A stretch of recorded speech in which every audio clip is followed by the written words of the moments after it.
வாழைக்காய் பொரியல் நிறையா டைப்பில் வைப்பாங்க. இது ஒரு டைப்பு. நாங்கள் வீட்டில் வைக்கிற மாதிரி கடலெண்ணெய் ஊற்றிட்டு நல்லா கடுகு போட்டு பொரிய விடணும். பொரிஞ்சதுக்கப்புறம் ஒரே ஒரு ஒரு சின்ன பெரிய வெங்காயம், அதுக்கப்புறம் ஹாஃப் தக்காளி, அதுக்கப்புறம் பச்சை மிளகா, கருவேப்பிலை சேர்த்து நல்லா வதக்கிக்கோங்க.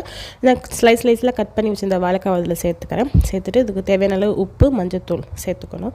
ஃபஸ்ட்டு உப்பு போட்டு நல்லா ஒரு 2 மினிட்ஸ் நல்லா வதங்கினதுக்கப்புறம் மஞ்சள்தூள் சேர்த்துட்டு 3/4 ஸ்பூன் மிளகாத்தூள், உங்களுக்கு காரம் எவ்வளோ வேணுமோ அவ்வளோ சேர்க்கலாம். 1லேருந்து 3/4 வரலும் சேர்த்துக்கலாம். சேர்த்துட்டு கொஞ்சம் தண்ணி தெளிச்சுக்கோங்க, இல்லைன்னா அடி பிடிக்கும்.